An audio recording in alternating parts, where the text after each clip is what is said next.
And if this is your first time giving your mind a little love, I have a few goodies for you.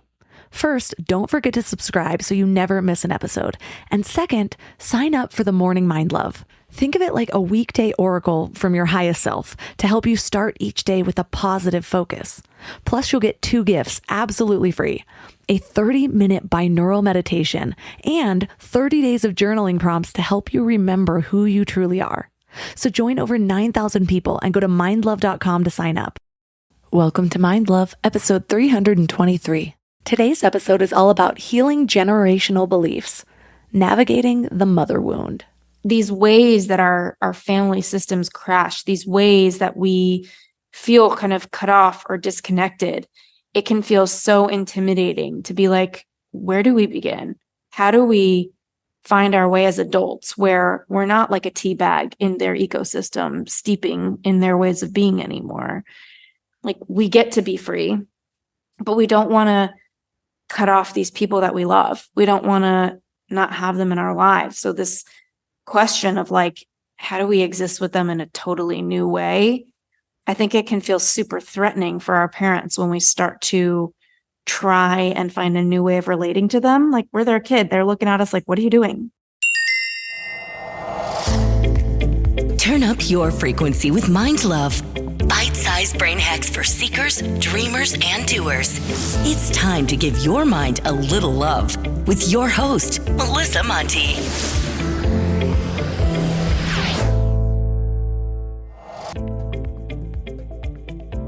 If this is your first time giving your mind a little love, don't forget to hit the subscribe button.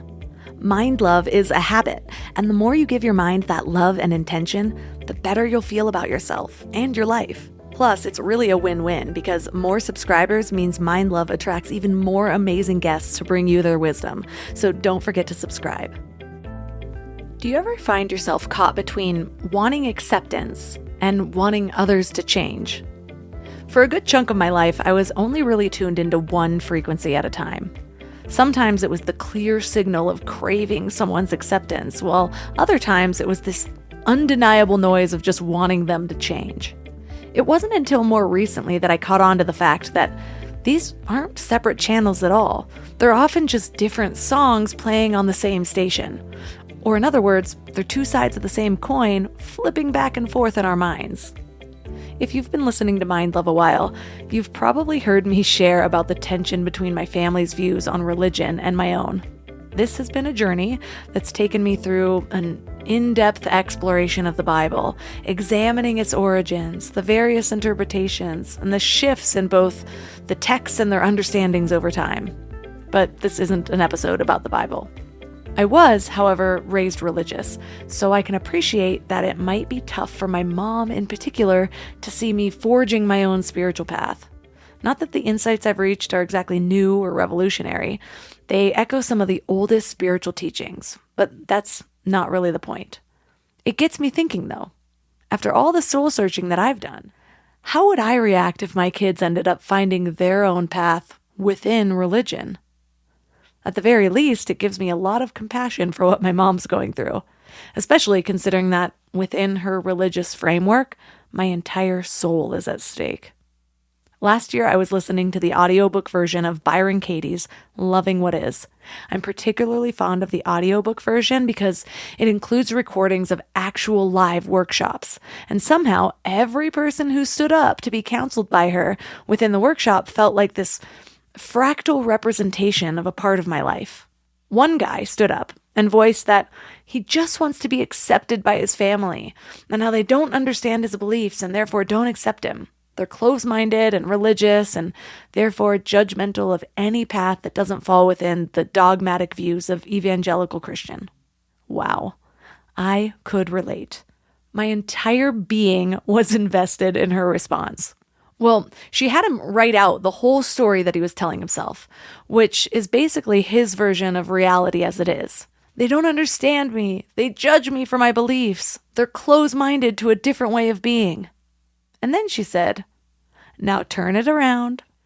And he slowly turned around every sentence that he wrote. This is her method, if you know it.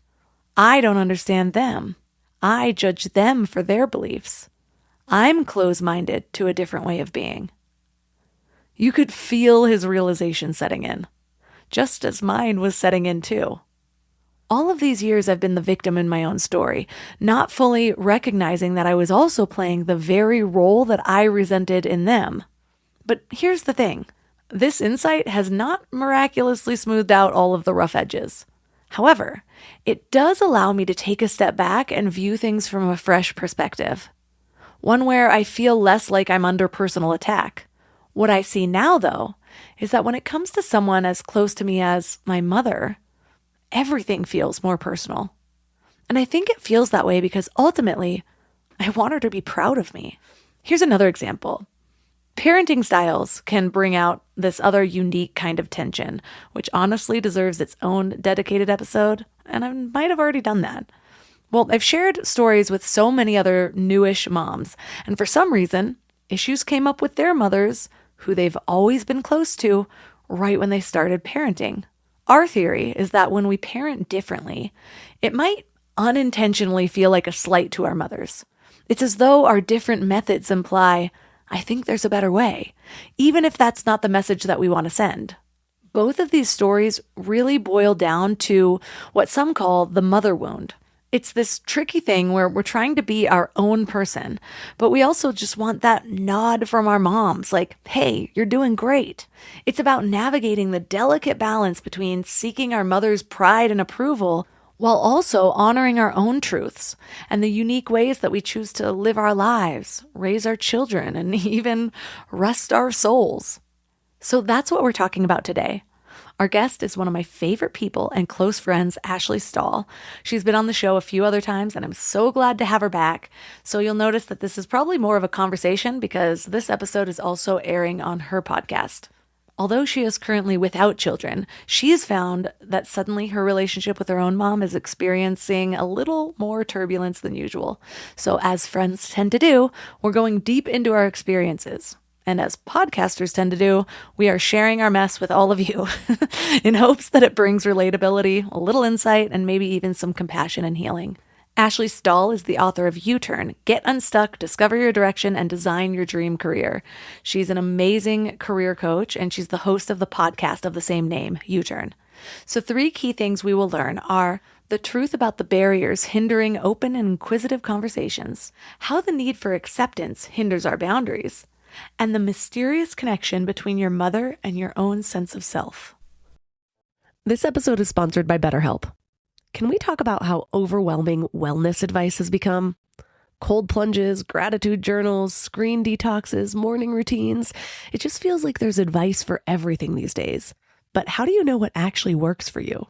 I've been down that rabbit hole, trying every new trend, buying every new course, following every guru, and it is exhausting. And honestly, a lot of it just added more noise to my life. With all the information overload about mental health and wellness, it can be a real struggle to know what's true and what actions to take. That's where talking to actual professionals comes in. Therapy helps you cut through all that noise and figure out what you actually need, not what some influencer is selling, but what works for your specific situation. It can teach you how to set boundaries, trust your own judgment, and be the best version of yourself. BetterHelp is the world's largest online therapy platform with over 30,000 therapists. They have a rating of 4.9 from 1.7 million reviews, and you can join a session at the click of a button and switch therapists anytime if it's not the right fit. Instead of drowning in generic advice, you get personalized recommendations from someone who actually knows what they're talking about. As the largest online therapy provider in the world, BetterHelp can provide access to mental health professionals with a diverse variety of expertise. Talk it out with BetterHelp. Our listeners get 10% off their first month at betterhelp.com/mindlove. That's BetterHelp, HELP.com/mindlove. Can we talk about back to school chaos for a second? The kids are getting back into routines, everyone's schedules are crazy, and suddenly you're supposed to have dinner on the table every night like some kind of magician. But want to know what I figured out? Shopping, planning, and cooking food really can be simple and stress-free, which is why I love Hungry Root. Hungry Root takes the stress out of mealtime by filling your cart with personalized picks and planning your week of meals, getting smarter with every order. With over 15,000 recipes to choose from each week, many ready in just 15 minutes or less, it's a huge lifesaver on those busy weeknights. I personally love their smart cart technology. It learns what I actually like and then recommends groceries, recipes, and supplements tailored to my tastes and needs. Plus, I love the kids' snack section where I get these really easy snacks to just keep in the car or throw in our to-go bags or lunch boxes for those of you who need them. They screen out over 200 additives, including high fructose corn syrup and artificial sweeteners. They only source high-quality meat and seafood with no hormones or antibiotics, and they carry trusted brands like Oatly and Vital Farms. The time that I have gotten back has been incredible. Take advantage of this exclusive offer. For a limited time, get 40% off your first box, plus get a free item in every box for life. Go to hungryroot.com/mindlove and use code MINDLOVE. That's hungryroot.com/mindlove, code MINDLOVE to get 40% off your first box and a free item of your choice for life. hungryroot.com/mindlove, code MINDLOVE. Wherever you go, whatever they get into, from chill time to everyday adventures, protect your dog from parasites with Credelio Quattro. For full safety information, side effects, and warnings, visit CredeliaQuattroLabel.com. Consult your vet or call 1-888-545-5973. Ask your vet for Credelio Quattro and visit QuattroDog.com.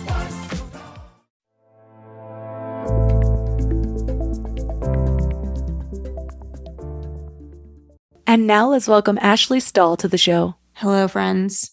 Hello, friends. This is going to be a super special episode. I'm pretty excited about it. Yeah.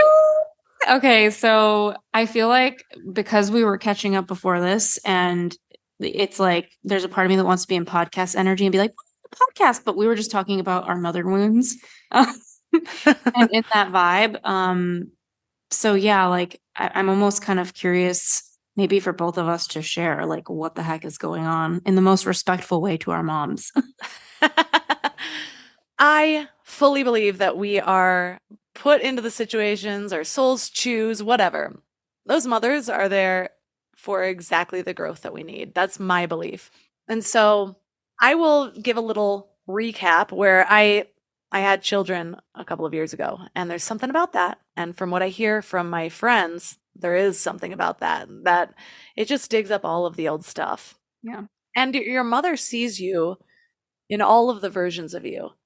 And when you see somebody in all their versions, I feel like it's very easy to cling to one of those versions. It's actually really difficult to be in relationship with somebody in really closely if you're not aware of this and allow them to flow through all of the phases of their life with acceptance. At least that's what I've noticed.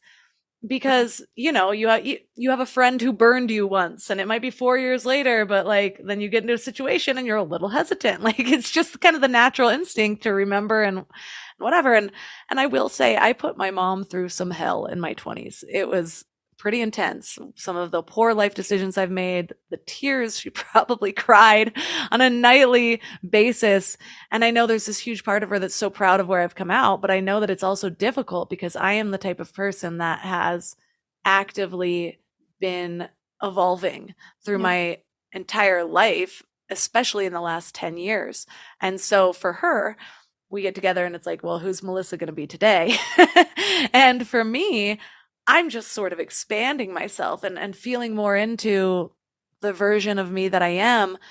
And while I do that, I'm actually really discovering who I am. I used to be such a go with the flow person in not all the positive ways, in the ways of like, oh, what do you want to do? Oh, what do you like? Oh, this is what I'm going to be because you are. This is the new group that I'm in, so I'm just going to mesh with them. And I prided myself on just being easy to sort of mesh with other people and like I said, go with the flow, until I realized at some point that I didn't really know who I was or what I liked or what my preferences were.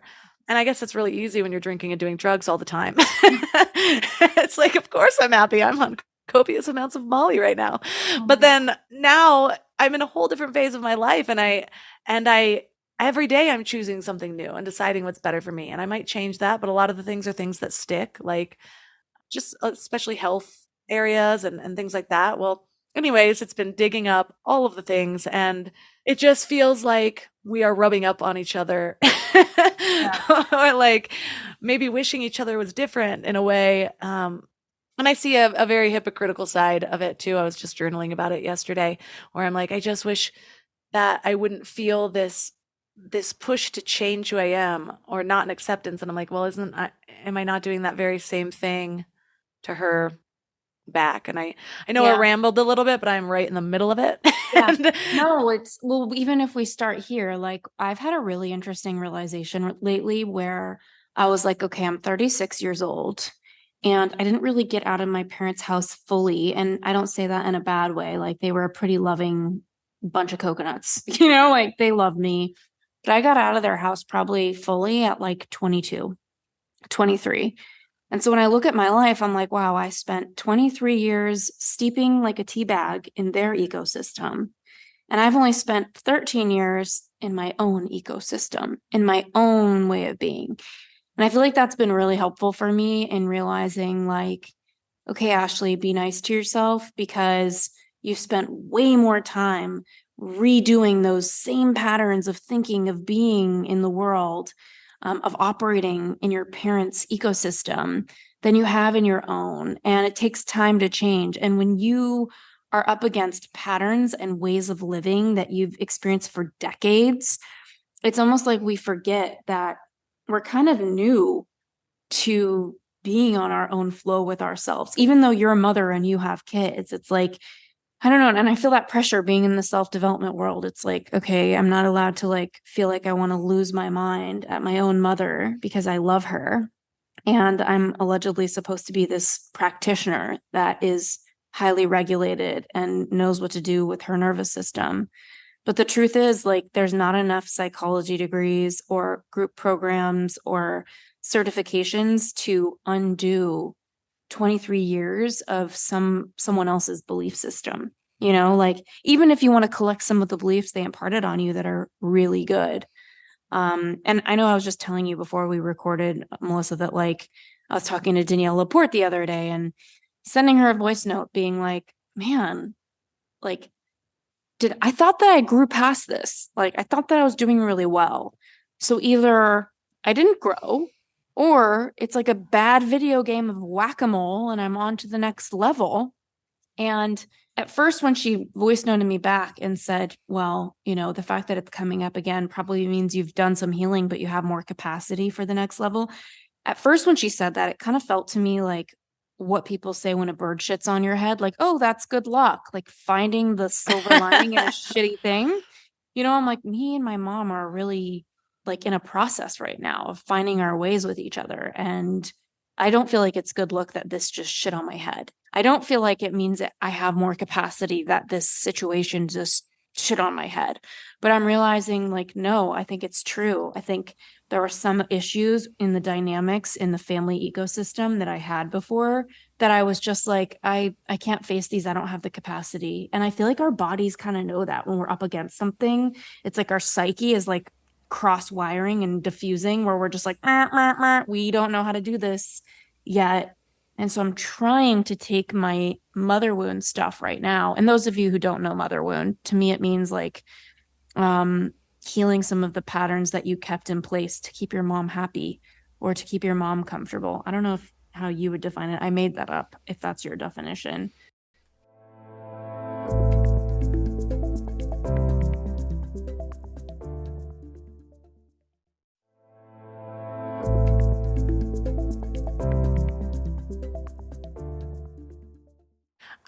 I kind of have always viewed it as a more two-way street because, like I said, I really do believe in the kind of spiritual aspect of that. Like, this relationship is there for a reason. My personality type is there, and we're there to rub up against each other until we become the smooth gems that we are meant to be, And with my situation, it's just difficult because I know how loving she is.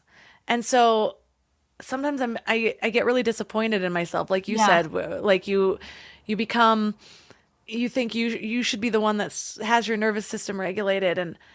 And I was just speaking to somebody who I really admire about the same situation. And she stopped me in the middle of it. And she said, first of all, there's a reason that you feel like your younger self when you're talking, when you're getting into some of these arguments, because a lot of our arguments are about our different views. Whereas I have a very broad spiritual perspective, she's fundamentalist religion.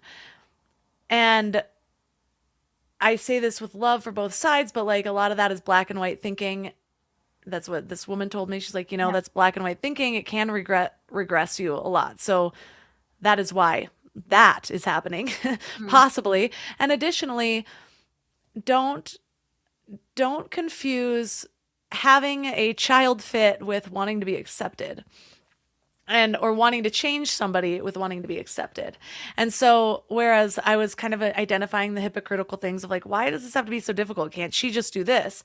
And I'm like, but that's against feeling like she's asking me, why can't you just be this? Why, like, come back to my views or whatever it is. And I'm like, so we both want each other to change. Byron Katie helped me with that one. You know, like, I definitely am. And it's like, well, is it really wanting her to change as much as wanting to accept me? Is that a form of change? It sort of is. How can I be okay in this?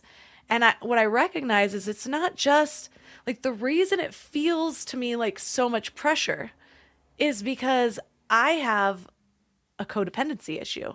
It's this deep desire to be accepted and to be like, I want my mom to be proud of me. And her not seeing, so many people are inspired by the way that I view the world, whereas my mom just has a whole different view through the lens of religion. And so a lot of the things that I believe in that have really helped me can be blasphemy or whatever it is, like almost evil. And that's such a weird place to be in. It's weird when someone you love is terrified that you're going to go to hell. Because on one hand, like, if you tell someone to go to hell, that's like a mean thing to say. You know, like, I believe you're going to hell is not a nice thing to say. But it's not coming from that place. It's coming from like an actual fear. And I was there. I remember being like 7 years old when I still believed all of those things and thinking my grandma was going to go to hell because she just wouldn't accept Jesus in the way that I did. And it was terrifying and stressful. And with everything going on in the world and believing that the end times are near, like, I can only imagine how stressful that is. And so there's so many layers and so many ways that you can look at it. And it's just like, well, what feels true now? And then once, like you said, the whack-a-mole thing, you kind of beat that, then it's like, I start to see it through a different lens, a slightly more evolved lens. But there's still more facets of that need to be sanded down.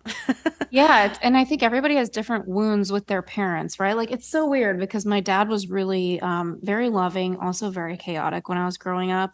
And so I used to think in therapy, like, oh, all my issues are with my dad. He was like totally a psycho when I was a kid. Not towards me. He was very loving towards me, but he was so stressed out. He lost all of it, like all of his money in his first business. And he spent a lot of my adolescence like rebuilding himself. And he's done so beautifully, but not without a whole lot of stress along the way. And he wasn't really available to me because he was super stressed and just not able to sit with a kid who had, wanted attention. And so I think growing up, when I started therapy, I was like, oh, I have so much to talk about about my dad. And I've realized as the years have gone on, I'm like, yeah, his anxiety has given me my own anxiety because we couldn't co-regulate, right? So like growing up, he had so much anxiety that I couldn't turn to him when I had fear, and he couldn't help me regulate. And I think a lot of people listening, we either learn how to self-soothe or we don't. And a lot of our self-soothing comes from parents who help us work through hard moments. And if we never got that from them, it's like we didn't learn how to regulate ourselves. And so for years, I was like, oh, my issues are going to be with my dad. But the more that I've gotten into therapy, it's so weird because I always thought my mom was my best friend. And in a lot of ways, she is such a special person to me and I love her a lot. But we couldn't be more different. Like, she grew up in a family where and I think that this is helpful for everyone, is to just look in the mirror and say, like, what do I know to be true about my parents' upbringing? Like my mom specifically. And I know the Hoffman process does a lot of this. And for a while, I was able to just have compassion for her upbringing and not feel sad for myself about certain things she couldn't give me. So for example, like her parents divorced, her mom had severe depression, her mom didn't get out of bed. So she kind of felt a sense of survival through togetherness with her brothers. And for her, intimacy was not deep conversation. It was just existing in the same space together and knowing that you're there for each other. And for me as a kid, that felt so fucking lonely. Like that was not how I knew. Like I grew up in this body feeling like I couldn't even fit in my body. Like I had so many thoughts. I used to write poetry when I was 10. And if I showed my mom or my dad any of it, I think they would be like proud of me, but then they would kind of glaze over like they didn't know what to do with me. Like I had so many emotions and they hadn't made themselves Jedi warriors of their own emotions yet, let alone taking this little girl with these poems.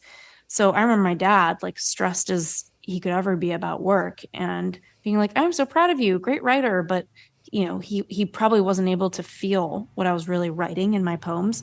And I remember my mom, I mean, her mantra growing up was very like, let's not go there. Like, why talk about that?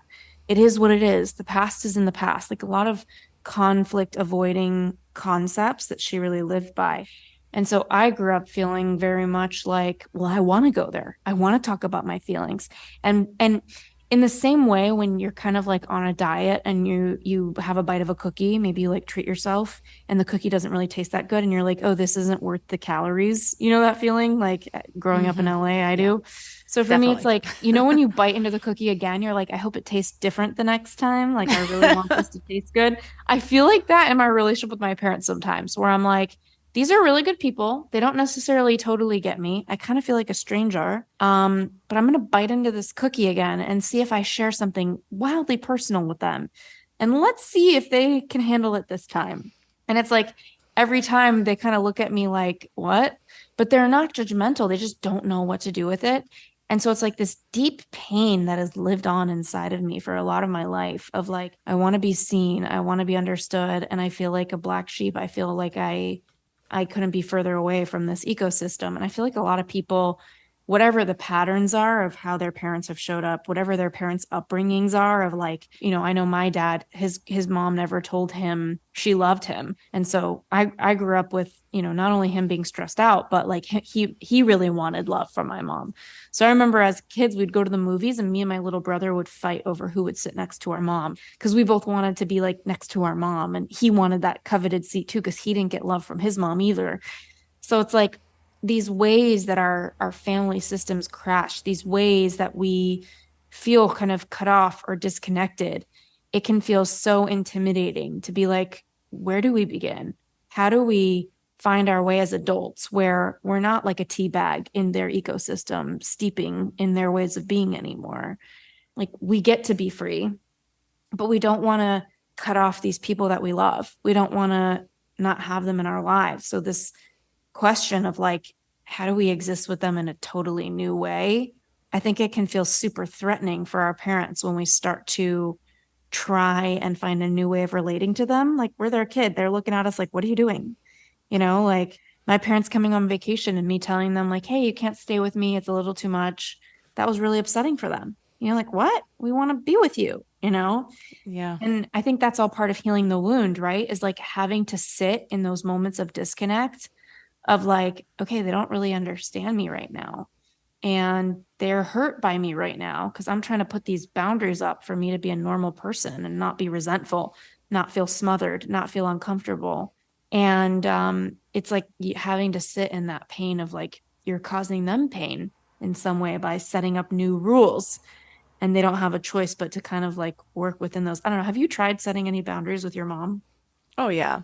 I'm not the best at enforcing them. Yes and no. But in some ways, it's difficult because we don't have a lot of time where we are going to be staying in the same place. And because it's been difficult, we haven't done it much anyways. There just inevitably is some sort of blow up. And I think we both end up, I know that I'm partially responsible because like I said, it's like I regress. But if you think about it, like so much of our developmental years, that 0 to 7 years old is like what those beliefs get ingrained in us. The ways of connecting get ingrained in us. That's when we are in, as you called it, their ecosystem. And so now, yes, I've been an adult and so learning this new way to connect is also completely different in that when we're children, at least for me, our big fights, I was not in the power position. And so it would be me, yes, there were a lot of times she was great at like kind of saying like I could have done this better, blah, blah, blah. But for the most part, I was the one getting in trouble. And then it's the way I talked to her, like that. I look back at being a child and oh my gosh, so frustrating because you get angry and then you yell. I still get angry and yell sometimes, but then you're in trouble for more back then. You don't get really in trouble as an adult. And so I think we're both figuring out just how it is to handle that. But the boundary thing, for me, I tend to retreat. And so I'll just go with like a not speaking for a little while. We've never gone like long periods of time where we haven't talked. But I think the deepest grief that I've felt in the last couple of years, other than my dog dying, it's been through these hardships. And it's because, like I've talked about, I know that she wants the best for me. She's been my biggest support system in different ways. But as a child, I recognize like one of the things that I'm learning about now, having children, about growth mindset and how you praise kids and things like that. Well, I was always the smart one, and my grandma was like, oh, she's going to be a millionaire. And like, I was the smart kid in the family. And so I was used to like giving my report cards and just getting all this praise. And I did something new and I'd get all this praise. And I was a good writer and I'd get all this praise. And now it's like I'll do something that I'm very proud of, and instead of praise, there's sort of resistance. And it's because spirituality is such a big part of my life now. I've just gone like it guides my every direction. I actually feel like I have a relationship with God in a way. And it's even still hard for me to say it because of my background. It's easier for me to say something like Universe. my relationship with the universe or with source. But that's something that I'm actively working on right now because I feel like not being able to say God is a block to the next step of my growth. So I've been working on that. But it's very difficult to not be able to talk to somebody about something that's so big for me. Yeah. And A Course in Miracles calls it a special relationship, and it defines special relationships basically by codependency. Like you need somebody to accept you or be a part of your life in order for you to feel happy and fulfilled. And although that sounds more extreme than this situation, if I really dig deep and let myself see it, that is true. Like I get frustrated because I feel like I'm not being accepted and I'm never going to be seen in this area. And it's one thing if we just sort of both did our own things in that area, but like we have different beliefs, and she believes she needs to convert me. And I believe that both of our paths can get us to the same place. And so I don't know. I'm working on acceptance just as much as I want to be accepted. And I believe that even learning to be accepting with the relationship as it is might transform the world that I'm seeing, might transform the perception, might transform the energy that I'm getting back. So I'm still right in the middle of it. I'm still figuring it out, to be fair. Well, I think a lot of people listening probably don't even know how much they have like a mother or a father wound.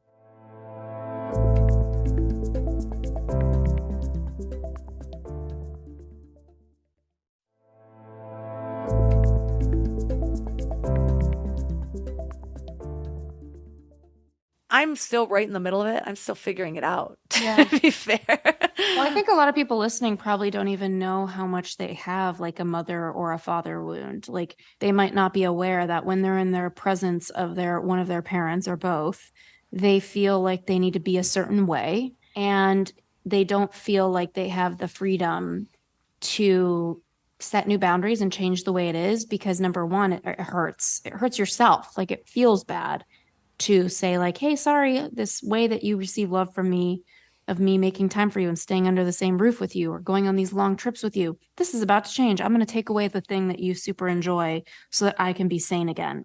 And I don't have to live in the same way that we used to live, right? It's like just the pain that it might inflict upon the parent. Because even though you set a boundary nicely, people can still feel a boundary, and that's a change and it can hurt. So it's like, I think like having to make peace with like, this is happening, number one. And number two, like you having to be with yourself. Like you said, like it's hard for you to keep boundaries up, and to keep upholding what you need. That's a practice, and that requires a lot of self-soothing. And like I was saying before, as kids, sometimes we didn't really learn how to regulate, because maybe our parent wasn't available to sit with us in our pain and help us learn how to be with pain, help us learn the message that pain moves and we can sit with it and it's safe to feel it and just to sit with it. A lot of people are afraid of feeling their feelings. When I look at my family ecosystem, I had the weirdest, most interesting conversation with this little cousin on my recent family trip. I feel like you would find it such a trip, pun intended. So I have this little cousin, Braden. He is such a sweet little boy. And my cousin, who is his father, so I guess he's my second cousin, this little boy, he's a little more like, I don't know, how do I describe it? Like right wing, very conservative, loves hunting and like all these things that, whatever, that's what he likes to do. So Braden has been taken on tour across America, and they kept saying that he's been winning shooting contests. And I'm like, are 11-year-olds allowed to shoot a gun? Like, what are these? And then they revealed to me, no, it's archery. So like bow and arrow.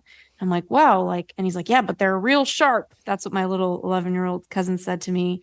And so we went to dinner the other night, and he was talking about how at his school he sees kids get bullied. And I asked him, I'm like, Braden, do you get bullied? And he said to me, well, no, because I'm the tallest in my class. I'm like, how tall are you? And he's like 4'11". And I'm like, all right, that sounds pretty big for an 11-year-old. And he's like, yeah, nobody messes with me because I'm so big.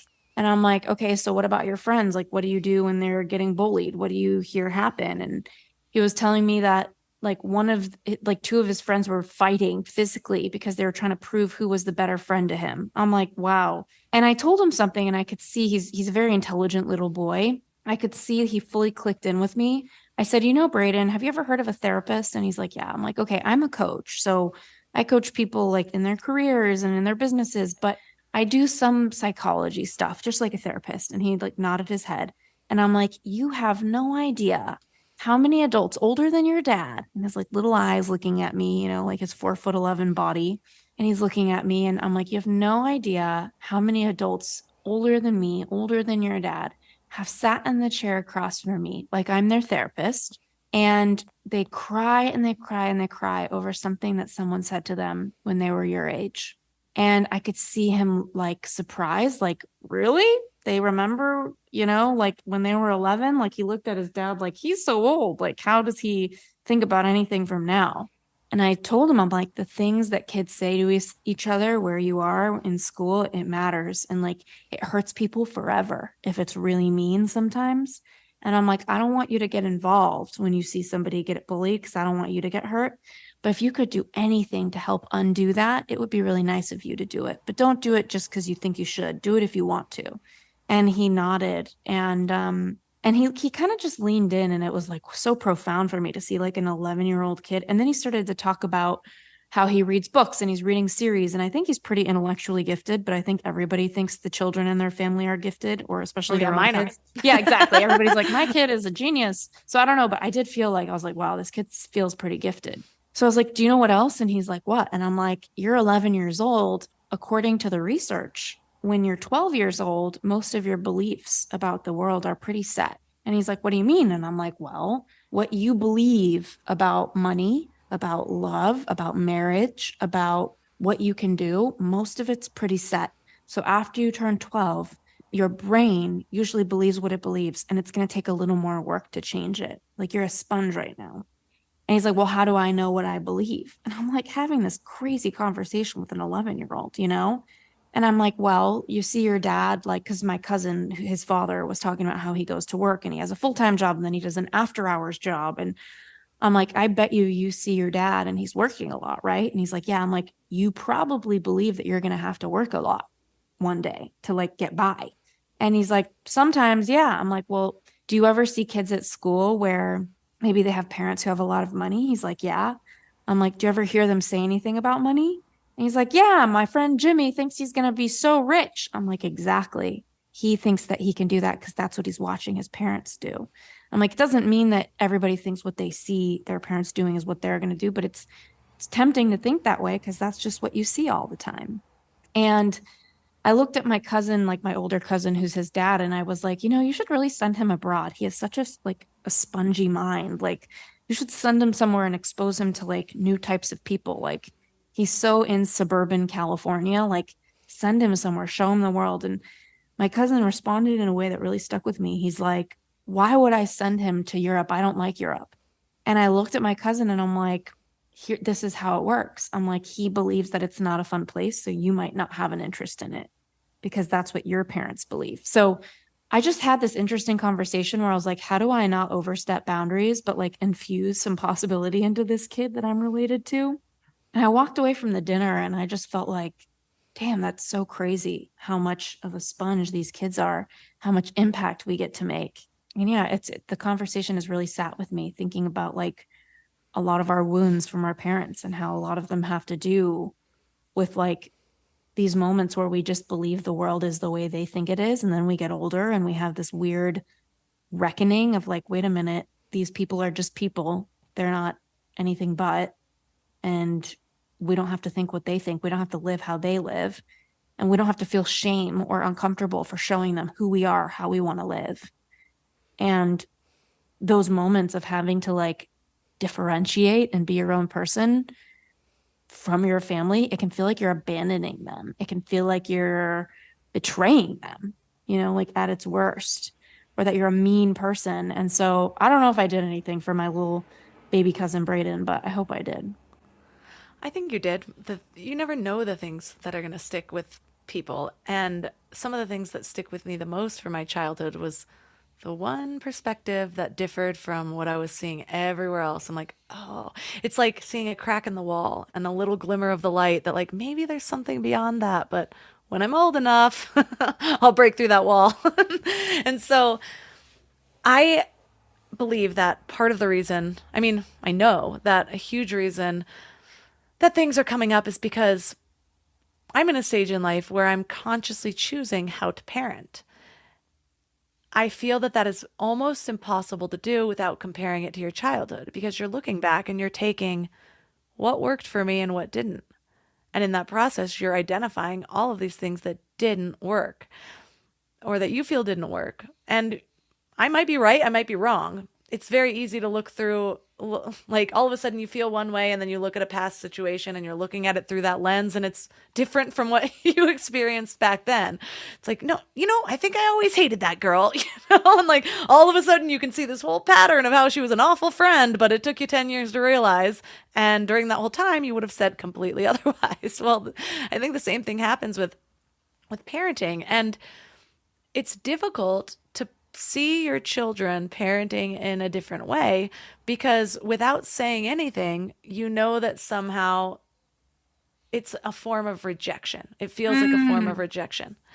And so when I'm handing my kids over, there's all of these preferences and it's different than what she did. And so there's different times that it comes up where it's like, well, if I was just that bad. And for me, like you, I like to dive into things. Like, I believe I had a great childhood. I was showered with love. And there's things that I now see affected me negatively. Mm-hmm. And there's things that are also both sides. One of those things is we moved a lot. And we did and we didn't. After second grade, I didn't move a lot. But then our school kept changing systems. And so we had a from traditional to a track system. I got split up with people, and then a new school got built and I got split up with people. And but I didn't stay in the same space very long. And before second grade, I was in like 4 or 5 different schools. And so I like to bring that up because there's a lot of positives about that. I love that I'm independent. I love that I make friends easily. I love that I can kind of just fit in different places from the outside. But on the flip side of that, on the inside, yes, I look like I'm fitting in everywhere, but I always kind of feel like I'm this isolated person in my own little body vehicle, not really energetically attuned with everybody sometimes. Or we were talking about before how I've just always have belonging issues. Like I always feel a little bit left out, or I almost feel like I yearn for specific types of friendships a little bit more than I should. Or maybe I don't let myself get as close as I can because I'm not used to doing it, or I'm afraid that it's going to be taken away.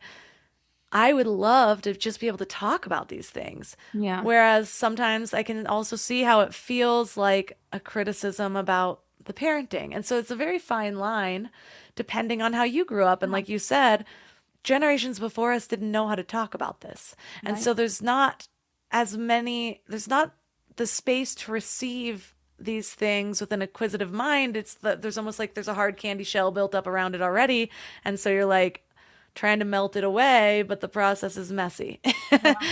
And so we've had a ton of breakthroughs, even just recently, where I was talking about that, and she's just like, it just feels like this, and this, and like you think I did such a bad job, but I also did this, and this, and I could feel my heart crack open, and I could see how I was creating a story around my experience with her, because we do that, and all of a sudden I'm feeling this, so I see the whole thing through the lens of anger, or the whole thing through the lens of judgment, or the whole thing, and I have to be very careful, because I can stop and get into a softer moment and look back and see our whole life as such a beautiful thing. Because like I said, like, I want to make it very clear that I'm so grateful, especially compared to some relationships that I hear, to have the mother that I have. And I do believe that we're here to kind of hone each other.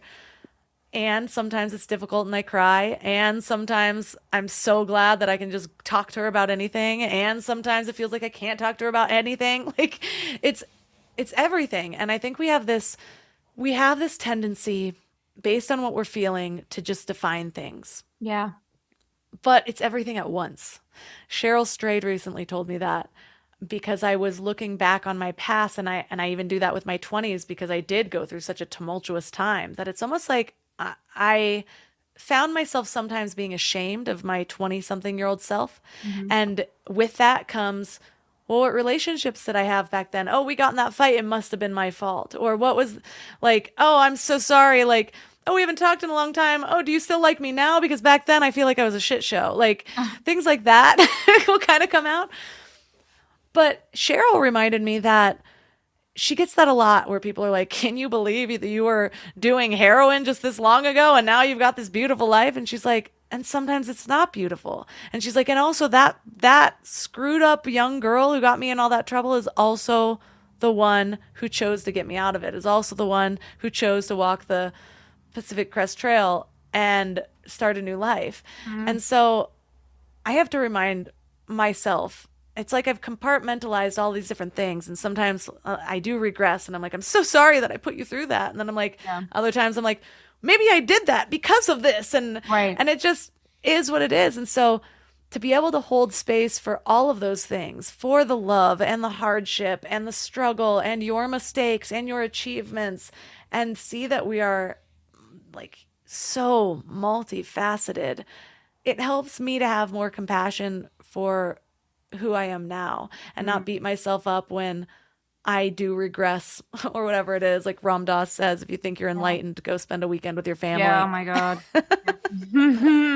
You're bringing up so many good points. I feel like when I think about our inner child, like if little me was standing next to me in certain moments, and I have a pretty healthy and kind family who's very loving. But if 3-year-old me was standing next to me in certain moments where my dad was having a meltdown and I was the adult there, I would take her and protect her and be like, no, you don't need to watch this. Like, this isn't for you to take on. This is his dysregulation. You don't need to be worried and in this stressful environment.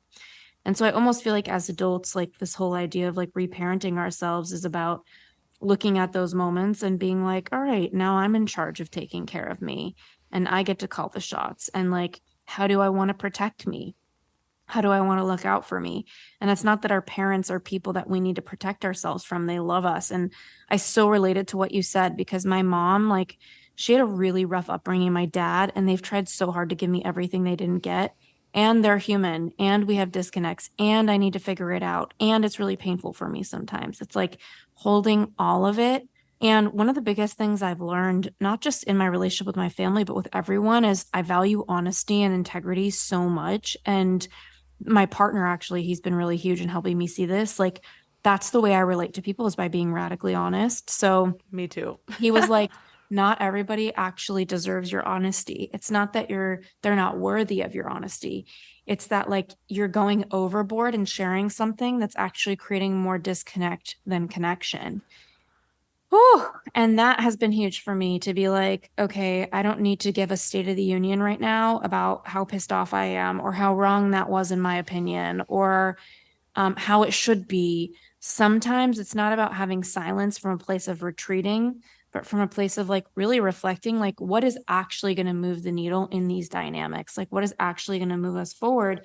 And I've actually realized, and this has probably been my biggest breakthrough with my mother wound, is that boundaries are actually something that happen in silence a lot of the times. It's not about being toxic and manipulative, but like, here's what I've learned. Like for example, if we have a family trip, I learned that I like to become the coordinator. I like to do a bunch of things to like make sure it's happening, but I actually hate doing it because it's pretty unforgiving. Nobody actually realizes I'm trying to do it and offer it up. And then it gets overboard and everybody wants all these things. And I'm like, why the hell am I doing all of this? And so one of the things I realized is like, take a look at the things you're giving that you're not being asked to give, because sometimes you're like, it's like people don't notice when you're being generous if they didn't ask something of you. You know, if you're just being in your eyes generous, maybe you're giving something the other person isn't registering as generosity because they aren't asking for it. It doesn't mean you shouldn't give it, but don't give it and get resentful when you're giving it. Like, look at all I'm doing, right? And the second thing I've learned is just around boundaries. It's like they don't always require a conversation. So now it's like, I don't need to do a little State of the Union and tell everyone like, hey, I'm no longer the group coordinator. This is a boundary, da da. Instead, when they try to do it, I'm like, I don't have time for that, you know, or like, I'm not available to do that. You know, just let me know a place and a time and I'll be there. So it's like starting to just be like, oh no, this is a no, sorry, I can't. And it doesn't make you a bad person, but I think that's the wound and that's the work, right? Is healing in those moments where you're like, I want to give and not be uncomfortable with everybody else being uncomfortable. But ultimately, it's like those moments with that little 3-year-old you standing next to you where it's like, do you really want to put this tiny you through this anymore? Like, it's not for, it doesn't have to be that way. So yeah, it's funny. I thought I needed to have all these conversations to heal my family wounds, but I've realized like I don't need any State of the Unions pretty much. Like if you have a parent that's like coming at you and saying things that you need them to be more respectful in their communication, you probably need to say, hey, like this is what I need from you. But a lot of the times the boundaries we need to set are just things we're doing that we just need to stop doing. And like, that's it. There's no conversation needed. So that's been my biggest breakthrough. I don't know if you've had any like particular big ones like that, but that's been game changer for me. It is that I had a breakthrough while you were speaking.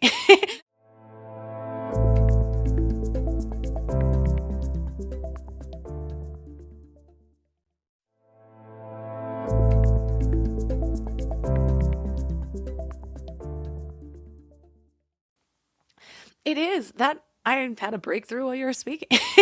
Just because I sort of have this visual of how I've been creating my life in adulthood. And we talked about how it's just kind of like, oh, this is what we're doing now, and just went with it before versus now. It's like, well, what do I want my life to look like? What do I want my days to look like? How do I want to feel in my body? What needs to change in order to have that? And so it's like crafting my days, crafting my beliefs, crafting my intentions for the future. And in a way, to me, that is setting boundaries. It might not be with a direct person, but it's with my life. Like, what am I willing to do? What am I not willing to do? And so in the same way, where so often we're like, well, we got to figure out what our next action is. Do we? Or do we need to figure out who we want to be, and our actions will automatically follow? Right. Because so many of our actions, I would say 90-something%, just come from our subconscious beliefs. We don't even know that they're there, but they're the things that have been shoved in there through us building up like who we are. And so it's like, so often I've been like, oh, I need to change this habit. That's been a huge breakthrough for me in habit change, because I have had a lot of addictions and a lot of horrible habits. In the past 10 years, I've broken up with a horrible case of bulimia, to where like there would be days that I was binging and purging all day long. Like all my money was going towards it. My throat would be hoarse the next day. Like a really bad case of bulimia for a decade. I healed that. There's still things I work on with it. Like there's still things I need to be aware of, like people that are in recovery. I stopped biting my nails. Might have been one of the hardest ones. I was just a nail biter my whole life. I stopped drinking. I stopped almost all of my habits were not necessarily good. I eat in a whole different way. Like my whole life is different. And I struggled for a really long time changing any of that because it was always action based. And so I was trying to do something through my own will. And so, yeah, you can only do so much. You run out of willpower. There's that whole push and pull with the willpower science and everything. One thing that A Course in Miracles has really changed is talking about how it has a new perspective on willpower. And it talks about how will comes effortlessly when you're being guided by your subconscious mind, or this is a spiritual text, so it's kind of got opening it up to a higher power. So I've kind of gone from one step to the next that I'm working on now, but it got me thinking, and I wrote this whole journal entry about every change that lasted was because I first started to see myself in a new way. It wasn't necessarily the actions. Sometimes, yeah, I did the actions long enough that it started to change my self-belief, but more often I was really working on the self-belief, and I was like, who do I want to be? What is at stake for this? And I like had to believe that this change was so important. And so that, you know me well enough to know that when I start to believe something, all of a sudden I'm very passionately driven towards it or away from it, depending on what it is. And so even now when I go to change something, I call it brainwashing myself. I will read books about it the whole time. That's all I'm reading. When I gave up drinking 2 years ago, I read 11 different quit lit books, while also only listening to like quitting literature podcasts or podcasts about giving up alcohol. I joined the Facebook groups. I talked to my friends more that didn't drink. I bought all of the things, like all of the fancy mocktails. So I had a replacement. Like everything was about that for 2 months. And then all of a sudden it became really easy. And so often, like I said, we start with the actions, but we got to start with those beliefs, whether it's about ourselves, about the thing that we're doing. And that's what we begin to change. And then the actions just start coming naturally to me. Like there are things that are so easy for me to stay away from or move towards because of the beliefs about them. It's just another example is I'm very into nutrition and health, and I can go to a party and a lot of my friends will be like, I just don't know, like whatever, I'll just have this. And I just kind of easily, peacefully don't. And it's like, well, that's one of my just non-negotiables. It's the boundary that I set for myself. And then the actions become easy. I love what you're sharing. And like one thing that was coming up for me as I was talking to you, I feel like we should have conversations like this more often because you're just like, so yeah, literally like I was just thinking about self-soothing. Like, you know, you're talking about quitting and like, what happens when you can't quit? What happens when you do something that you want to stop, whether it's in a dynamic with someone, whether it's in a dynamic with yourself? It's like a bad habit, arguably, right? Like whatever you want to call it. It's like a lack of an ability to self-soothe. Like I had this crazy moment where I built my business. You and I were friends then when I like built up my webinar, made a ton of money, sabotaged my business, lost all my money. I held on for too long. I was in a lot of debt in my first company.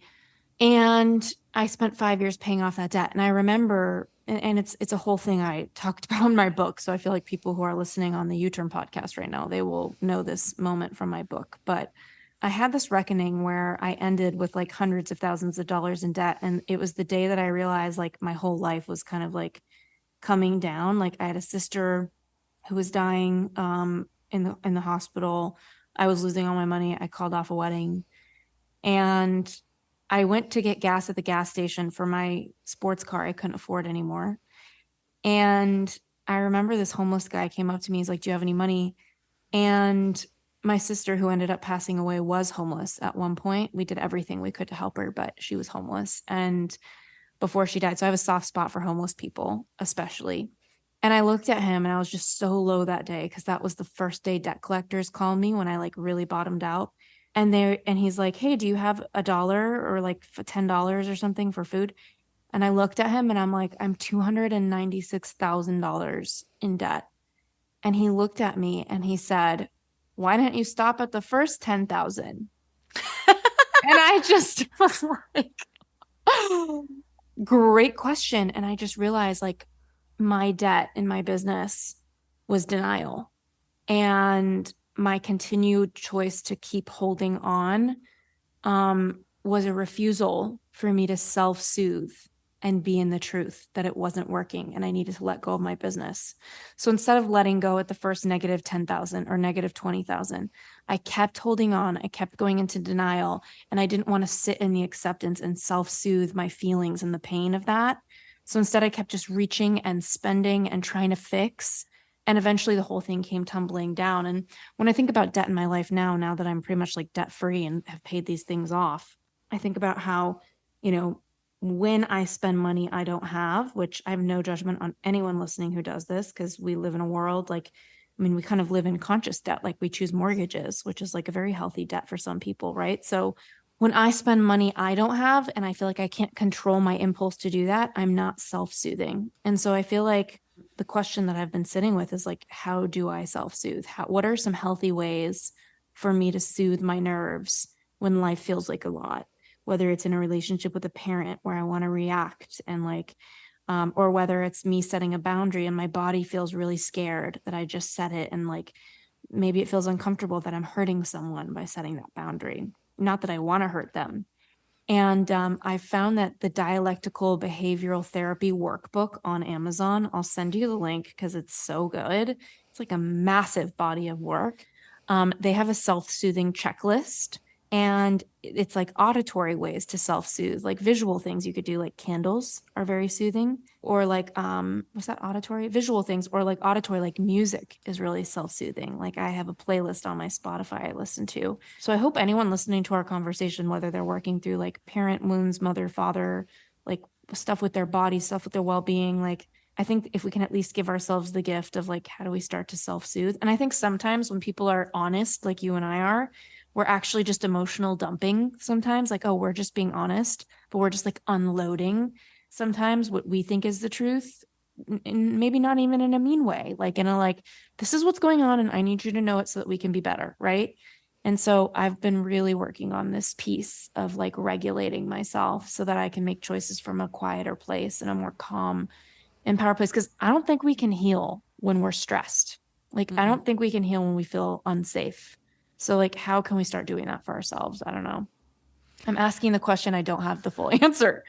I found that I'm going to sort of get to the question in a roundabout way, because your experience of being in denial with the debt reminds me of, I've lived a weird life, and there's all these pockets, every few years I'm with completely different people in a completely different spot and doing completely different things. At least that was until my late 20s. And a pocket of this was when I ended up accidentally in a relationship with somebody who was secretly robbing houses and addicted to meth and gambling his life away. And so I spent a lot of time in casinos, a lot. And I was always in the high limit room just gambling, and it's weird watching him and then also sort of feeling it trickle into my own space. I'd watch him and I'd be almost disgusted and want to do the exact opposite. And what he would do with gambling was that, because he would have lots of money at certain times. I didn't realize at the time is because he was robbing houses, but he'd have all this money and he'd hand me hundreds to kind of just get me. Whoa. And he'd hand me hundreds to kind of just get me to go do my own thing. And I'd go to the massage place and pay off my bills. And then after a while, I was gambling as well. And I experienced what I saw him doing. And it didn't make sense to me at first, but he would be pumping in hundreds, and then he'd start losing, and then it just became I could see his eyes turn, and he'd just start throwing it in. It was like he was throwing the money away, and it was this self-sabotage mechanism that would come in, because you start feeling a certain way about yourself, and then you create the situation for the world around you to match that energy. And so when I stopped using the money he was handing me for irresponsible things, because I was starting to just go down with him, I felt that same thing, or I'd be in the high limit room, triple play machine, and just hitting the button. And I'm nope, I'm not letting this go. It's got to hit eventually. And then I'd be gone. And then I'd just feel despair. I did that the same way with bulimia, where I would be today's going to be different. And then I'd be well, I can eat that one thing. I know it's a trigger food, but it's just one. And I have one and it tastes too good, and it did trigger something, and I have another bite. Like you were kind of talking about before, the bite that wasn't worth it. And so then I'd just be like, well, one more won't hurt. It's still like on the low end. But then I'd like feel this feeling in my body and I'd be like, well, I already went too far. And so I'm not going to waste this purge. It's almost easier to purge more food than it is to purge 3 bites. So I'm just going to go ham. And I would consume all of the food I could. I've done the same thing with spending where I'm like, I've already overspent 7 more Amazon purchases. And it's like, now I know, like, I'm like, oh God, I'm feeling this in my body. And I still feel kind of that pull to self-sabotage. It's in much less damaging ways these days than back then. But I know that whatever energy I am in, I'm going to create from that. Yeah. The more interaction I have with the world in this current state, it's like I'm creating my karma as I go.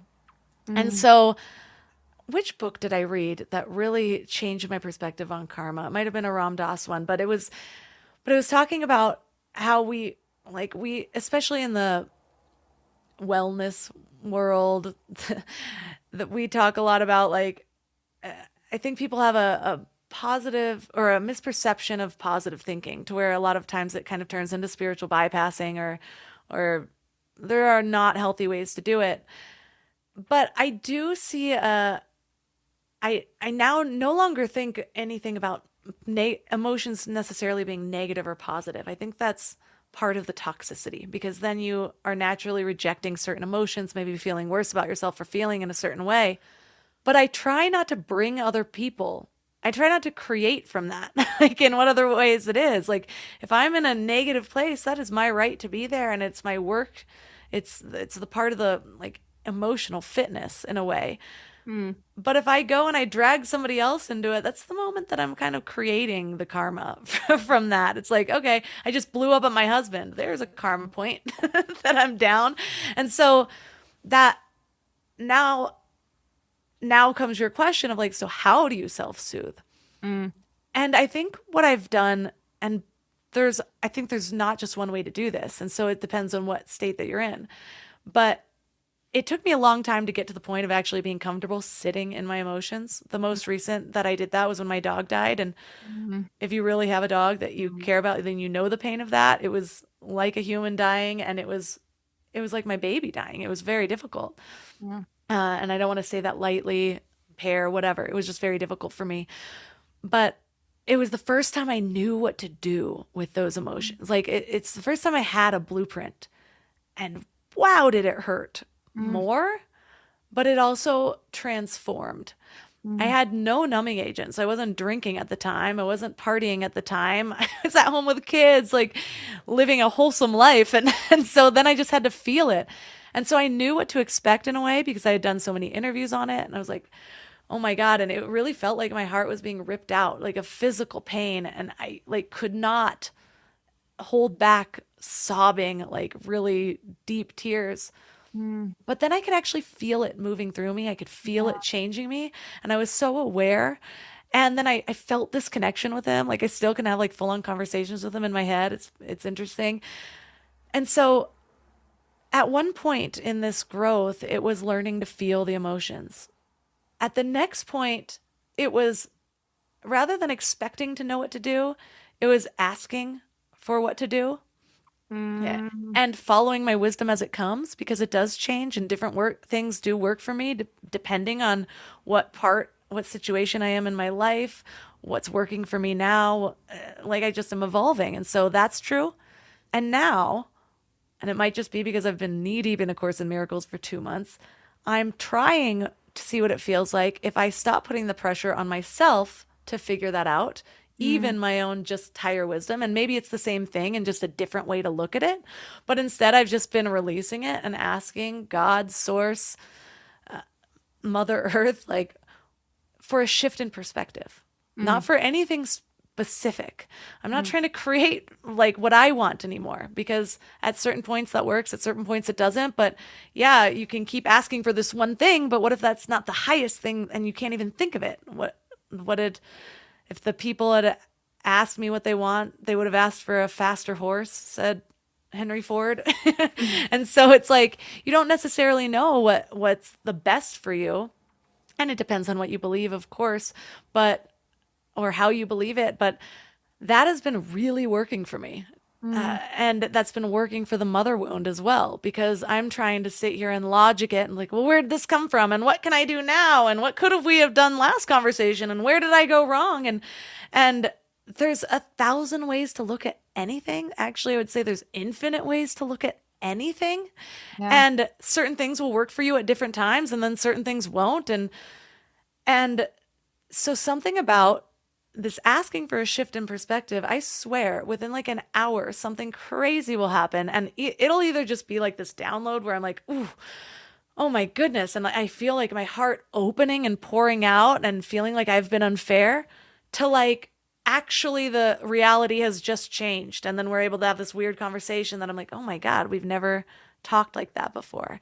And so you can look at it as, maybe I'm just so willing that my mind randomly explodes open. Maybe I'm shifting timelines, and now my consciousness is at a slightly higher reality, and there's a version of me still caught in her shit one level below, but now I've just tuned into this level. I don't know what it is, but something about it is so magical. And that's what I'm working on right now. Yeah, it's like perspective shifts are so powerful. Do you know what's interesting is, like, I was talking to you before we hit record about the polar bear photographer that I've been watching, and the other day he posted, we're going to have the weirdest show notes for this episode, like the DPT workbook, maybe a Ram Dass book from you, the polar bear photographer. But he posted about this polar bear that he's been tracking. So this guy, I was telling her about, Florian, he like tracks polar bears and does a lot of video footage for all sorts of different clients, like Disney Channel, etc. And one of them, he had been tracking, and it was randomly found dead at 3 years old. And it's like, it was so complex for me, because I was watching this polar bear in some of his drone footage attacking a reindeer or whatever, a deer, and thinking to myself, oh, that deer is so cute. Like, I don't want him to die. And the way the polar bear was like biting into his neck, and like this little sweet thing that I could see my dogs in his eyes, you know, like the animal in him. But then wanting the polar bear to be able to survive. And he was posting about this bear that died because he probably didn't know how to hunt. And I was just asking myself, like, as I was thinking, like, because I've been a spokesperson for so long, like that was when I started to have that breakthrough of like, oh, I would love to be a spokesperson for like nature or something more meaningful to me. But I was sitting with like, how do we reconcile the circle of life, right? Like, how do we reconcile that, like, this bear can only survive if something else dies? Like, how do we make death, and how do I have a perspective shift on it? And I kept trying to tell myself, well, like, if somebody or something dies, it doesn't really know it's gone. It's not in pain. It's just all of us that miss the thing. And then it was like, well, like, I don't grieve every time I eat a slice of cake because the cake is gone. I enjoyed the cake, and there's going to be more cake. Just like people pass away, you're going to forever miss them, and there will be more people that touch you in your life, maybe not in the same way. So I've been really working on having perspective shifts. You know what I mean? Like, and so I love that you were talking about that. I feel like you and I could just jam on like so much stuff. We need to do this again really soon. I'm going to make this a regular thing. Yeah, we got to like just have random life conversations. Maybe we should start reading books and like talking about them for everyone. Book club, like what we're learning, and do an episode about it. You know, I can't do the conspiracy theory books, but I'll love you through them if you're doing them. No. I went deep there. I needed to learn, and now I'm out, and I don't want to focus on it at all. I just feel like I know what's going on over there, and I'm moving from a place. I've unfollowed all the accounts I was following. Oh my God. Yeah. Well, maybe we need to do like some Ram Dass, like lessons learned and how they apply to life. Thank you for having this conversation with me. And what are you up to? Because you're always up to something new and exciting. Your flow of life is just fun to watch. So it's funny that you can. I feel like I'm like a whimsical and always trying to ground myself. I was talking to you, I know, before we hit record about how I wrote 40 TED Talks for my business coaching clients in the past year, and 39 of them I was able to book on the TEDx stage. So now I'm just offering that by itself. And anyone that wants to find out about that can head on over to ashleystahl.com/talk. And I'm really, really excited to be sharing that with the world, helping people tell their story. I don't think there's any platform that's helped me get my message out and change my business, both from a revenue and like a soul standpoint, quite like the TEDx stage. I've gotten book deals, spokesperson opportunities, and just like getting to hear from people all over the world that find my podcast or whatever. So if any of your listeners feel like they have a story to share, that's one really good place to find me. A lower hanging fruit way to hang out is my podcast, the U-Turn Podcast, YOU Turn. I also have a book in the same name, the U-Turn book, which is geared to help you figure out what you want to do with your career, and a lot of my self-development work and research from my master's in psychology grounded into a book for career pivots.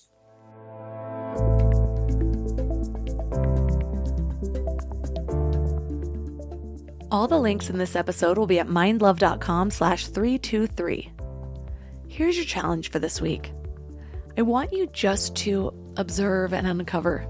Do you have someone in your life that you think you really want to change?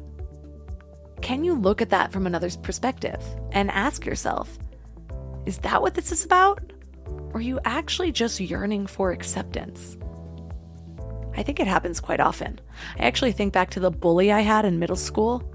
As much as I despise that person for doing weird shit like burning my shorts that I left at another friend's house, clearly I'm not still holding on to this. Ultimately, I just wanted her to like me, which is why I tried so hard, which probably made me even easier to dislike at the time. I'm not going to make excuses for her. Bullying is awful. But I do recognize that almost every time that I really wanted someone to change, the reason that I wanted them to change is because I wanted to relate to them more. And so the way that projects is this deep desire to have them change, because we're not going to change. We've already come to our conclusion. We've already thought that our way is a better way. And so here's the question, or really the challenge for you. What if you shifted that energy from desiring that this person change, which is kind of a futile desire to begin with? What if you shifted that to just full acceptance? Because here's the thing, that's how projections work.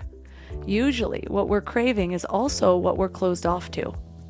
So, for example, a lot of the times that we get angry or hurt, it's because in that moment we've closed our heart to somebody.